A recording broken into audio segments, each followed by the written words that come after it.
समारोह के उपलक्ष्य में भारत के विभिन्न प्रांतों में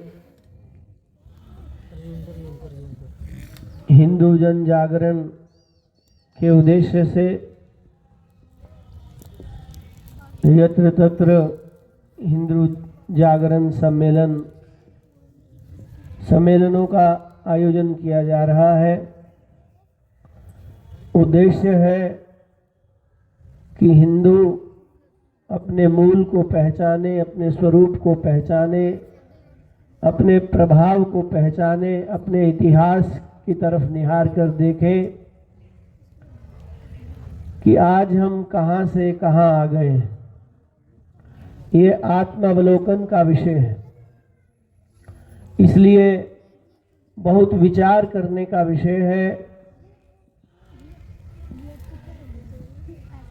यह भारत भूमि बड़ी पुण्य भूमि है। हिमालयम समारभ्य यावदिंदु सरोवरम तन्देव निर्मितम देशम हिंदुस्तानम प्रचक्षते। हिमालय से लेकर इंदु सरोवर तक का जो भूभाग है, यह सारी पृथ्वी हिंदुस्तान कहलाती है। यह अनादिकाल से जब जब सृष्टि होती है तब तब सृष्टि भारत में ही होती है। भारत के अतिरिक्त कहीं सृष्टि नहीं होती। भारत के अतिरिक्त कभी भगवान का अवतार नहीं होता। भगवान के अवतार का मूल उद्देश्य ही होता है कि गाय की रक्षा, वर्णाश्रम धर्म की रक्षा, अबला स्त्री की रक्षा, राष्ट्र की रक्षा।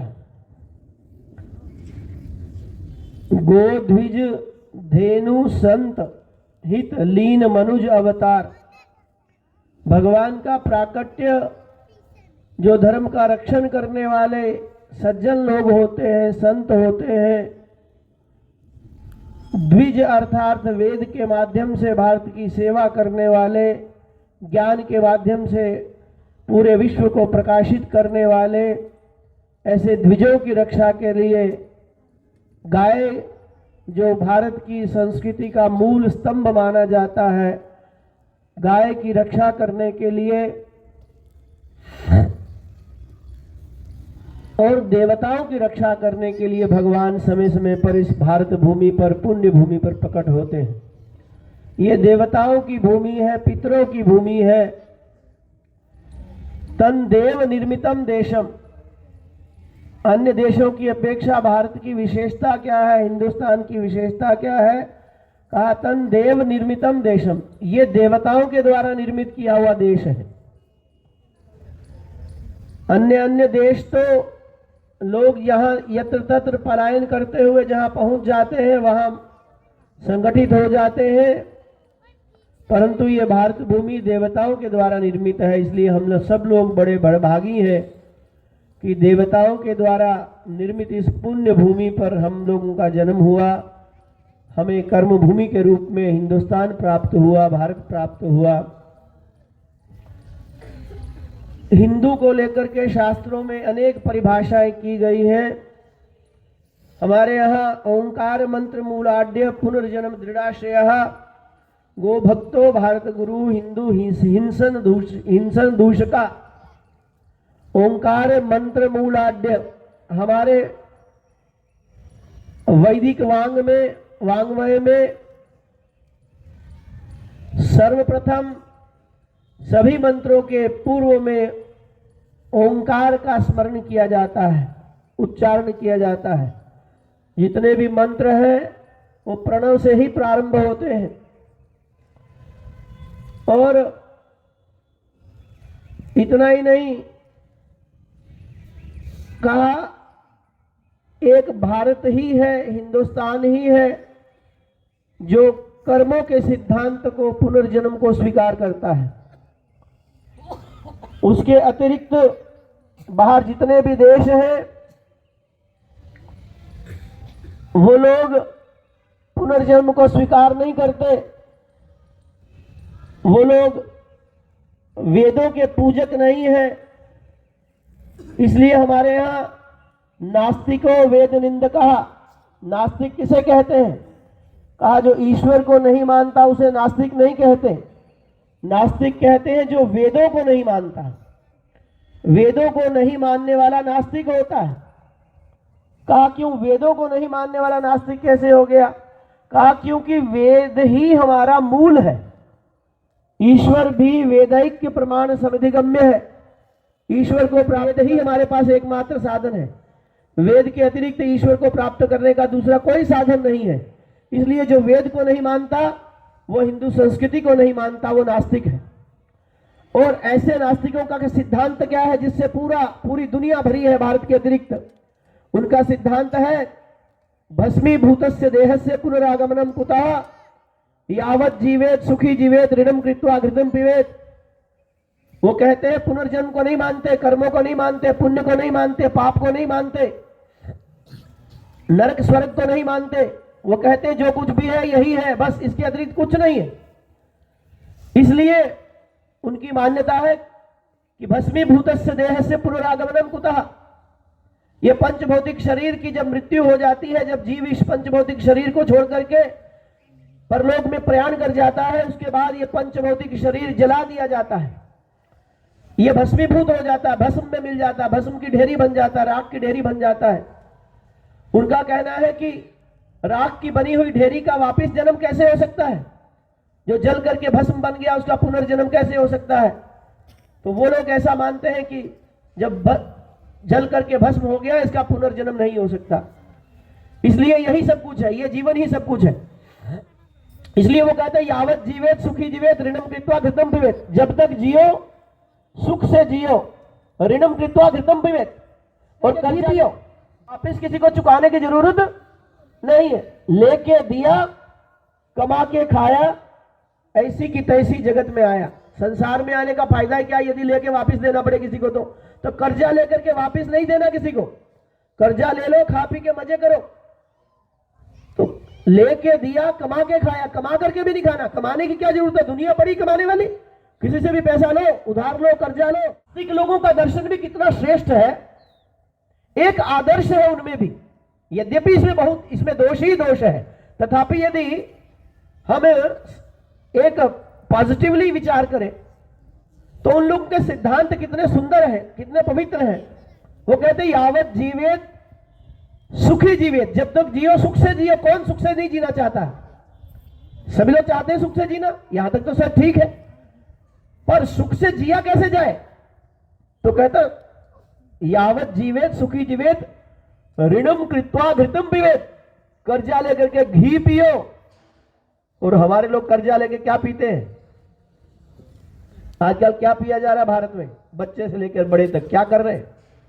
अरे हम लोगों से तो नास्तिक ठीक है, हम लोगों से तो असुर ठीक है, राक्षस ठीक है। वो कहते हैं ऋणम कृत्वा घृतम पिबेत, कर्जा लेके घी पियो।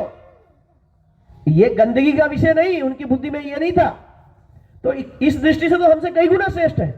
हम तो कर्जा लेके क्या पी रहे हैं, जिसका नाम लेने से भी पाप लगता है। समझ आई कि नहीं? तो वो जो नास्तिक है उनका कहना है कि पुनर्जन्म नहीं होता है, कोई पुण्य पाप नहीं होता है, कोई प्रारब्ध नहीं होता है, कोई ईश्वर नहीं है। इस सृष्टि का रचयिता कोई परमात्मा नहीं, परमात्मा नाम की कोई बात नहीं। ये तो खाली लोगों ने एक हवा खड़ा किया, भूत खड़ा किया है। इसलिए कहीं कोई वेद नहीं, कहीं कोई ईश्वर नहीं, कहीं कोई धर्म नहीं, कहीं कोई पुण्य नहीं, कहीं कोई पाप नहीं। बस ये पंचभूतों के आपसी मिलन से, सम्मिश्रण से ये सारी सृष्टि बन जाती है। ऐसा उन नास्तिकों की मान्यता है। परंतु हिंदुस्तान की विशेषता है, हिंदुओं की विशेषता है, हम लोग कर्मों को मानते हैं, हम लोग पुनर्जन्म को मानते हैं, हम लोग जो है प्रणव के उपासक हैं, हम लोग गौ के उपासक हैं, और हम लोग अपने आप को हिंसा से दूर रखते हैं। मां हिंसात सर्वभूतानि, हमारे यहां सिद्धांतिक रूप से शास्त्र कहते हैं मां हिंसात सर्वभूतानि, कभी किसी भी प्राणी की हत्या नहीं करनी चाहिए। हमारे यहां एक चींटी भी यदि पांव के नीचे मर जाती है तो उसका भी आस्तिक व्यक्ति पश्चाताप करता है कि ओहो आज मेरे हाथ से चींटी मर गई। अन्य व्यक्ति का तो, जीव का तो कहना ही क्या। अच्छा चींटी की बात छोड़िए, वो तो साक्षात जीव है। हमारे यहां यदि घास का तिनका भी बिना प्रयोजन के तोड़ लिया जाए तो उससे भी पाप लगता है। इतना हम लोग विचार करते हैं पाप पुण्य का, धर्माधर्म का। और उनके यहां यावत जीवेत सुखी जीवेत ऋणम कृत्वा घृतम पिबेत। इसके बाद में भी हिंदू हिंसक दूषक, ईंधन दूषक, अर्थात हिंदू जो है, जो कुविचारों से दूर रहे, जो हिंसा से दूर रहे, उसे हिंदू कहते हैं। जो ओंकार का उपासक हो, तो हमारे यहां भारत में एक ओंकार सतनाम कहां से प्रारंभ होता है? एक ओंकार, ओंकार के उपासक है कि नहीं है? सिखिज्म में भी ओंकार से ही उनकी उपासना प्रारंभ होती है। हमारे यहां जिसको ओम कहते हैं वहां उनको ओंकार कहा, इतना ही अंतर है। जैनिज्म में चले जाओ, ओम नमो अरिहंताणम, प्रारंभ कहां से होता है? प्रणव से ही, ओम से ही। बुद्धिज्म में भी प्रणव से। तो जो प्रणव के, ओम के उपासक हैं, ओंकार के उपासक हैं, जो गौ के रक्षक हैं, इससे बड़ा प्रमाण क्या होगा कि आज से 350 वर्ष पहले गुरु तेग बहादुर सिंह, गुरु तेग बहादुर राय उनका नाम था, उनके सुपुत्र हुए गुरु गोविंद राय, जिन्होंने सिख पंथ की स्थापना की, और उसके बाद उनका नाम गुरु गोविंद सिंह हो गया। वो राय से सिंह बन गए। वहीं से सिखिज्म की जो है शुरुआत हुई। सिद्धांत क्या था? उन्होंने भगवती की, चंडी की उपासना की और भगवती से प्रार्थना की, यही दे आज्ञा तुर्क को खपाऊं, गौ घात का दुख जगत से मिटाऊं, सकल जगत माही खालसा पंथ गाजे, बड़े धर्म हिंदू सकल द्वंद भाजे। यही दे आज्ञा, हे भगवती क्या आज्ञा दो मुझे? यही दे आज्ञा तुर्क को खपाऊं। अर्थात इस्लाम ने, मुगलों ने उस समय भारत के नाक में दम किया हुआ था। औरंगजेब कहते हैं 1.25 मन जनेऊ एकत्रित करने के बाद फिर भोजन किया करता था। 1.25 मन, एक जनेऊ का कितना वजन होता है? एक जनेऊ का कितना वजन? ज्यादा से ज्यादा 2 ग्राम वजन। तो 1.25 मन जनेऊ एकत्रित करके, 1.25 मन जनेऊ का मतलब इतने लोगों को मार करके, इतने हिंदुओं को मार करके जनेऊ तोलता था। 1.25 मन जनेऊ जब हो जाते थे उसके बाद भोजन करता था। ये उसकी दिनचर्या थी, उसकी प्रतिज्ञा थी। इतने हिंदुओं को मूली गाजर की तरह काटा जाता था। इसलिए उन्होंने प्रतिज्ञा की, यही दे आज्ञा तुर्क को खपाऊं, हे भगवती आज्ञा दो कि इनका खात्मा करे, इन तुर्कों को मार दबाए, यहां भगाए यहां से। और इनके कारण जो गौ हत्या पृथ्वी पर हो रही है, गौ घात का दुख जगत से मिटाओ। ये गौ हत्या का पाप जो है भारत की भूमि से, ये जो कलंक है, इसको मिटा दूं। सकल जगत माही खालसा पंथ गाजे, पूरे जगत में खालस लोग, विशुद्ध सनातन धर्मावलंबी लोग गाजे, बड़े धर्म हिंदू, हिंदू धर्म बड़े, सकल द्वंद भाजे। ये जितने भी विवाद हैं, जितने भी अपवाद हैं, ये सब समाप्त हो जाए। तो वो लोग गौ के उपासक थे, वो लोग प्रणव ओंकार के उपासक थे।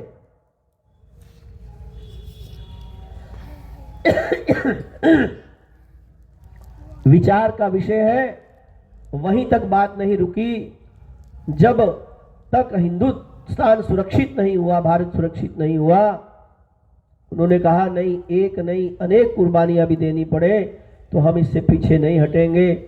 गुरु गोविंद सिंह जी ने अपने पिता गुरु तेग बहादुर सिंह जी से कहा, जब अत्यंत जो है मारकाट चल रही थी भारत में, तो किसी बड़े व्यक्ति को कुर्बानी देने की आवश्यकता है। गुरु तेग बहादुर सिंह जी ने कहा कि कोई महान व्यक्ति की कुर्बानी होगी तभी जाकर के इस पर प्रतिबंध लग सकता है।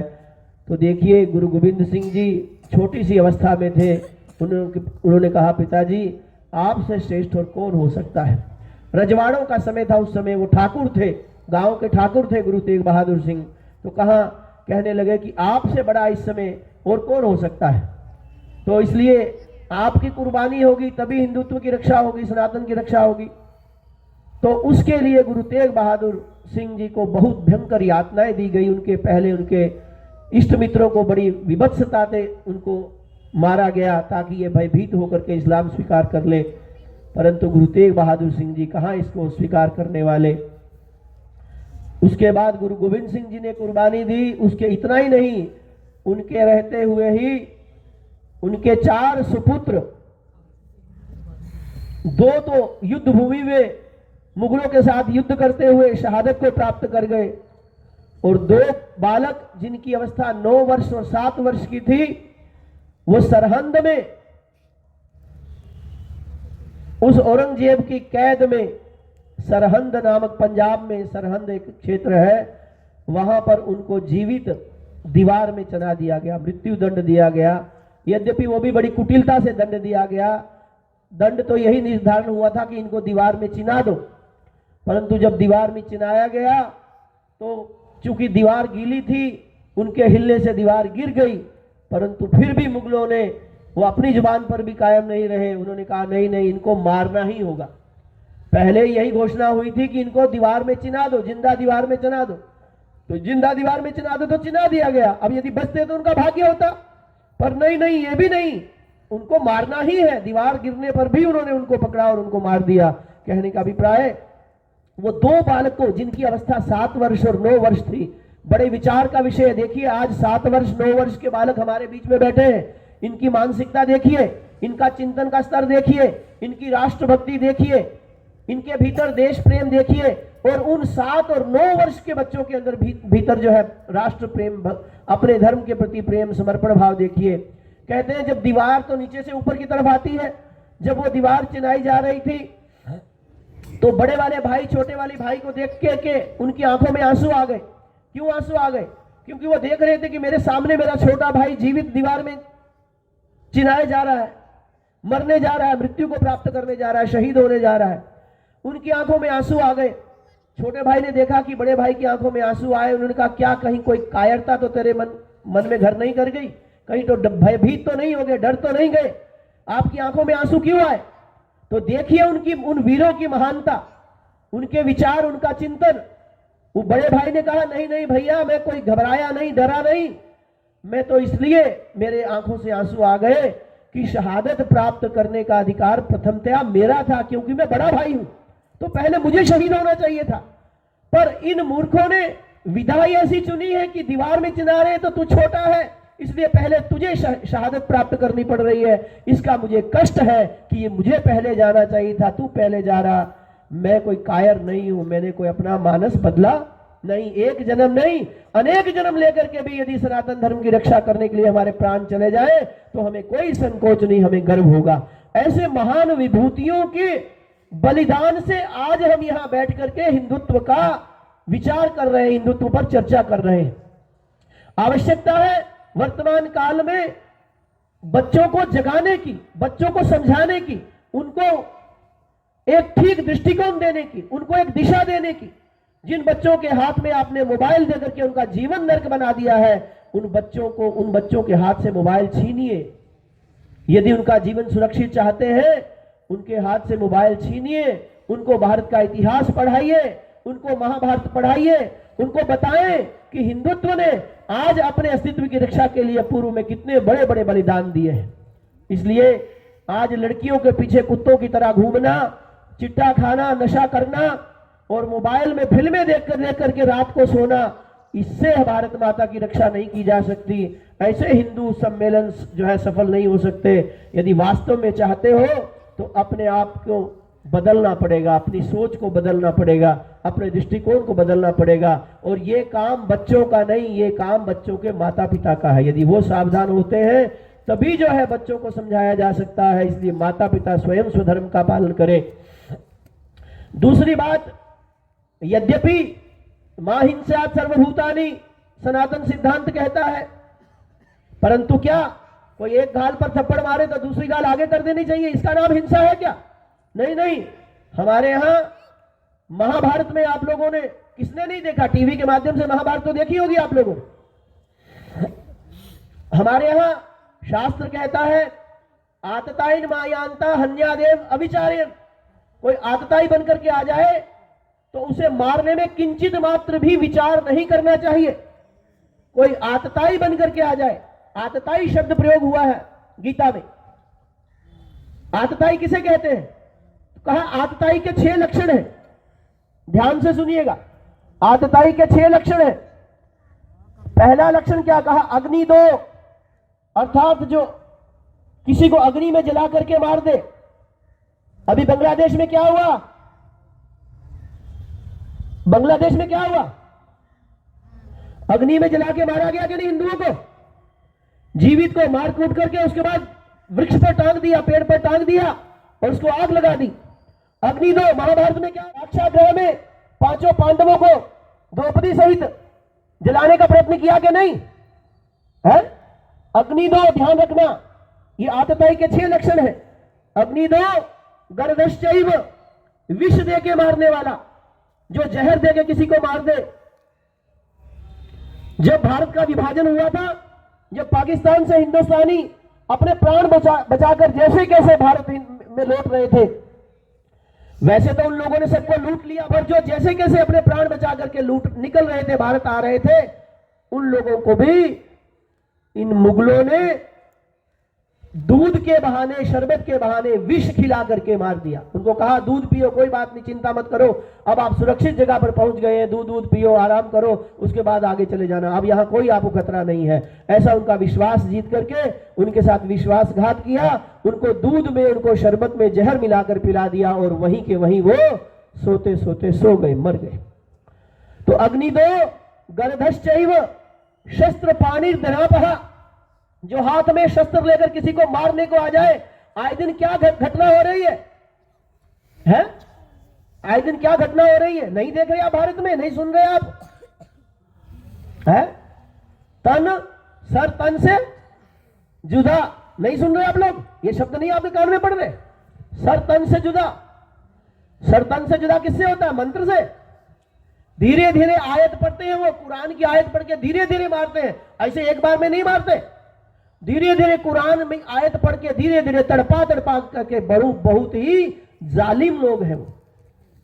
तो जो शस्त्र के द्वारा किसी को मारने में उद्यत हो जाए, अग्नि दो, गर्दश्चैव, शस्त्र पाणि धनापहा, किसी के धन का हरण कर ले, किसी के संपत्ति का हरण कर ले। वो क्या हुआ कश्मीर में? कहां गए हिंदू? क्या उनको उनकी संपत्ति वापस मिल पाई? क्या उनको उनका धन वापस मिल पाया? पुरुष वर्ग को तो लगभग मार दिया गया, लड़कियों को उठाकर ले गए। जो बूढ़ी स्त्रियां बच करके निकल पाई, वो भारत के भिन्न भिन्न कोनों में आज बसी हुई है, उनकी भी धन संपत्ति का हरण कर लिया। तो अग्नि दो, गर्दश्चैव, शस्त्र पाणि धनापहा, क्षेत्र दारापहर्ता च, क्षेत्र मैंने किसी की भूमि का हरण कर लेना, पृथ्वी की का हरण कर लेना। पूरे भारत में ये जो भूमि जिहाद चल रहा है, जमीन जिहाद चल रहा है, क्या हो रहा है? ये जगह जगह पीर बाबे बना करके लोगों के वक्फ के माध्यम से हिंदुओं की जमीनों को पूरा हड़प कर लिया। ये क्या है? ये जमीन हड़प करने का साजिश है, षड्यंत्र है। नहीं समझ में आ रहा है आपको? अपने इर्द गिर्द बिसाए जा रहे हो किराए पे, अपने घरों में किराए में रखे 500-700 रुपए के लिए किराए पे रखते हो, कल को आपकी लड़की लेकर भागेंगे, याद रखना, सावधान हो जाओ। अग्नि दो, गर्दश्चैव, शस्त्र पाणि धनापहा, क्षेत्र दारापहर्ता च, किसी की स्त्री का हरण कर ले, किसी औरत को हरण करके ले जाए। इतिहास में क्या हो रहा है बताओ? कोई एक उदाहरण है क्या? कितने उदाहरण है? तो क्षेत्र दारापहर्ता च षडयिते ही आतताई न, ये 6 काम करने वाले को आतताई बोलते हैं। और शास्त्र कहता है इनको मारने में गधे के मारने जितना भी पाप नहीं लगता। समझ में आ गया? यदि ये 6 लक्षणों वाला कहीं कोई दिखाई दे जाए, उसको मारने में कोई पाप नहीं है, परंतु देश काल परिस्थिति देख करके विचार करना चाहिए, क्योंकि हमारे यहां मनमाना आचरण नहीं है। हमारे यहां धार्मिक सिद्धांत, संविधान अलग से है और देश का अपना संविधान अलग से है। इसलिए देश के संविधान का सम्मान करते हुए, उसकी मर्यादा का पालन करते हुए, परंतु ध्यान रखना, एक धारा जो पहले 307 थी, अटेम्प्ट टू मर्डर 307 मानी जाती थी पहले, परंतु उसमें भी एक कॉलम था, यदि आपको आपके घर में कोई मारने आ जाता है, आपको बाहर भी कोई अटैक करने आ जाता है, और अपनी रक्षा करते करते यदि आप उसे मार देते हैं तो अटेम्प्ट ऑफ जो है वो नहीं माना जाता, उसमें मृत्यु दंड का प्रावधान नहीं है। आपने किसी को मार दिया तो 307 लगती है, परंतु अपनी रक्षा के लिए यदि आपने दूसरे के प्राण लिए तो 307 नहीं लगती। कानून में भी यह प्रावधान है। इसलिए कानून का भी बोध होना चाहिए। यदि आप अपनी रक्षा के लिए किसी के प्राण भी ले लेते हैं तो उसमें कानून आपकी सहायता करेगा, रक्षा करेगा। 307 धारा लगने वाली नहीं है, ध्यान रखना। इसलिए कानून का भी बोध होना चाहिए कि क्या हमारे यहाँ संविधान है, संविधान हमें क्या अधिकार देता है, इसका भी विचार होना चाहिए। ये सब का विचार करके अपने बच्चों को मानसिक रूप से तैयार कीजिए। ऐसा नहीं कि इस गाल पे थप्पड़ मारे तो ये गाल आगे कर दो, ऐसे जाकर के हिंदुत्व की रक्षा होने वाली नहीं। तो इसलिए बड़े समझने का विषय है। इसके लिए मात्र इधर से सुने और इधर निकाल दे, शिकारी आएगा, जाल बिछाएगा, दाना डालेगा, फंसना मत, ऐसा कहने से हमारी रक्षा होने वाली नहीं है। हमें जागरूक भी होना पड़ेगा और बी प्रैक्टिकल, हमें उसको क्रियान्वित करना पड़ेगा, जीवन में उतारना पड़ेगा, तभी जाकर के हम अपने अस्तित्व की रक्षा कर सकते हैं। तो पुनः एक बार आप सब लोगों से ये निवेदन करते हुए कि यदि आप वास्तव में अपनी रक्षा करना चाहते हो तो अपने बच्चों को जो है वो धर्म का बोध कराएं। बच्चों से मोबाइल छीन लें, सावधान। हम ये हमारी बात को मनोविनोद ढंग से मत लेना। यदि अपना कल्याण चाहते हैं, मरने के बाद प्रेत योनि से मुक्त होना चाहते हैं, यदि जीवित ही वृद्धाश्रम में नहीं जाना चाहते तो अपने बच्चों के हाथ से मोबाइल छीन लीजिए और इनको धार्मिक शिक्षा दीजिए। इनकी प्रताड़ना करनी पड़े, थोड़ा इनको पंच परमेश्वर का दर्शन करवाना पड़े तो भी करवाइए, भयभीत मत हो जाइए। आप लोग माता पिता हैं, माता पिता गुरु स्थानीय होते हैं, गुरु का दायित्व होता है साम दाम भेद दंड से अपनी संतान की, अपने शिष्य की रक्षा करे, उसको शिक्षा दे। इसलिए बच्चे नहीं मानते हैं, ये कहकर के बच्चों को बाप मत बनाइए, बच्चों को बच्चे रहने दीजिए। खुद अपने स्थान, अपनी मर्यादा को, अपने महत्व को, अपने दायित्व को समझे। बच्चों को धार्मिक शिक्षा दीजिए, उनको बैठ करके कम से कम, हमने वहां भी, आप उस मंदिर में भी यही कहा था, कम से कम ये एक नियम बना दीजिए कि घर में 8 बजे के बाद कोई मोबाइल नहीं छुएगा, छोटा हो या बड़ा हो। रात्रि 8 बजे के बाद कोई मोबाइल को हाथ नहीं लगाएगा और सब बैठ करके इकट्ठे घर में खाएंगे, चिंतन करेंगे, विचार करेंगे। कम से कम 1 पेज रोज महाभारत का पाठ करें तो कम से कम हमें अपने इतिहास का बोध होगा। हम कौन हैं, हमें क्या करना चाहिए, हमारा धर्म क्या है। देखो अभी एक बहुत सुंदर एक शिक्षाप्रद एक फिल्म आई थी, आपने देखा होगा, द केरला स्टोरी। देखा होगा बहुत लोगों ने कि नहीं देखा? नहीं देखा तो देखना। यद्यपि हम फिल्मों के पक्षधर नहीं है, तथापि यथार्थता क्या है, इतिहास में हमारे साथ क्या हुआ, उसका दिग्दर्शन उस केरला फिल्म में, केरला स्टोरी में होता है। उस द केरला स्टोरी में एक लड़की जो बनारस की रहने वाली, पांडे घर की लड़की, ब्राह्मण है, जब वो एक मुसलमान के साथ चली जाती है लव जिहाद के अंतर्गत, उसको बाहर ले जाया जाता, विदेशों में, अफगानिस्तान में, कहीं और ले जाया जाता है, आतंकवादी बनाने का प्रयास किया जाता है। जैसे कैसे छुड़ करके वापिस वो भारत में आती है तो अपने पिता की गोद में लेट करके वो बालिका रोती है, लड़की रोती है कि पिताजी मेरा इसमें क्या कसूर है। मुसलमानों के यहाँ देखो छोटे छोटे बच्चे ऊंचा पजामा पहनते हैं, टोपी पहनते हैं और 5 वक्त की नमाज पढ़ते हैं। उनको नमाज पढ़ना जरूरी है, बच्चों को सिखाया जाता है। मैं 20 साल तक आपके घर में रही, आपने हिंदुत्व की कौन सी शिक्षा मुझे दी? आपने क्या सिखाया मुझे हिंदू के नाम पर? क्या दिया मुझे हिंदुत्व के नाम पर? क्या धर्म के नाम पर सिखाया? 20 साल तक आपने कोई शिक्षा नहीं दी तो निश्चित रूप से उन लोगों ने मुझे 2-4 दिन ही इस्लाम के बारे में बताया, कहा यह बहुत महत्वपूर्ण, बड़ा सुंदर है, बड़ा कल्याणकारी है, तो मैं प्रलोभन में आ गई, मेरी बुद्धि भ्रमित हो गई। क्यों नहीं भ्रमित होगी? जब हमारा आधार ही नहीं है, हम आधारहीन है, तो कोई भी हमारे सिर पर हाथ घुमा के हमें ले जाएगा, बेवकूफ बनाएगा, लव जिहाद का शिकार बनाएगा, वो फिर काट के फ्रिज में डाल देगा। इसलिए यदि अपनी रक्षा करना चाहते हैं, अपने बच्चों को सावधान करें, उनको समझाएं और उनको शिक्षा दें सनातन धर्म की, उनको महाभारत से जोड़ें, घर में धार्मिक चर्चा करें, भारत के इतिहास को पढ़ाएं कि विभाजन के समय क्या हुआ था, उनको पता चले कि इन लोगों के कुचक्कर क्या है, तब जाकर के हम अपने अस्तित्व की रक्षा कर सकते हैं। भगवान विश्वनाथ से हम सब लोगों की बुद्धि को भगवान धर्म की तरफ, देश प्रेम की तरफ प्रेरित करें। इतना ही कहकर अपनी वाणी को विराम। श्री राम जय राम जय जय राम श्री राम श्री राम जय राम जय जय राम श्री राम श्री राम जय राम जय जय राम श्री राम। धर्म की अधर्म का प्राणियों में विश्व का गौ हत्या गौ माता की यति चक्र चूड़ामणि धर्म सम्राट स्वामी श्री कृपात्री जी महाराज की योगेश्वर कृष्ण भगवान की भारत माता की नमः पार्वती पते हर हर हर महादेव। वास्तव